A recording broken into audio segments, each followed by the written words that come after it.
for our clients who are looking to create a legacy with their wealth, we want them to be able to do that. We want to help them plan and create strategies in which they can do that. And not just for a generation or two, but for however many generations they want. One thing we've talked about a lot in our firm, right, is that the Rockefeller family is a great example of how multi-generational wealth can pass. The Rockefellers are on generation 7 or 8, whatever the case may be. Again, the family continues to create wealth. The wealth has been passed. It's been used for wonderful things. And so, that's a great barometer of how it can work. And, that is a very, very specific focus for Merlin Wealth Management, is that for our clients that are looking to do that as well, whether that's to leave a mark philanthropically to make sure that future generations of their families have the financial confidence to start businesses or pursue careers that may not be financially rewarding, but are extremely valuable, and that therefore they have financial resources behind them that come from the family legacy, whatever those may be. I think that that's a huge part of the value proposition for Merlin Wealth Management. And as I thought about that, and I also kind of paired that with a lot of personal reading that I've been doing about longevity, human longevity. There are a million books out there that you can buy. It's probably the hottest topic.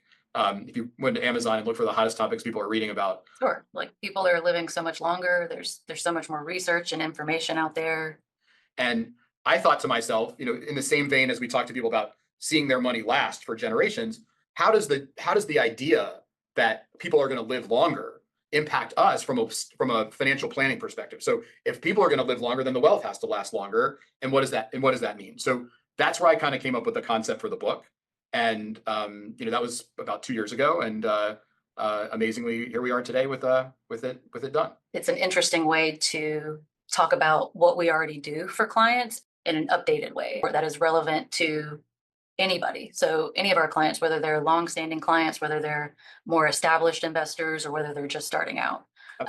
What do you think what is the main message that you hope people take away from financial longevity? The idea really is you have to develop good financial habits, and you have to develop them early. What longevity will do for people is give them a second chance. So what the book tries to do is give people the building blocks, sort of the foundational elements of creating good financial habits. What are they?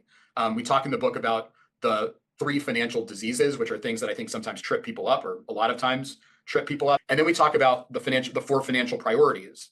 These are universal, right? Whether we're working with ultra high net worth families or we're working with people just starting out that have very little savings, they need someone with very little savings. This is the blueprint to start with. But for families that have millions and millions of dollars, these are the foundational elements that they want to pass on to those next generations, so that money lasts for 2, 3, 4, 5, 6, 10 generations. Because without these building blocks, without these habits, that's where things get squandered.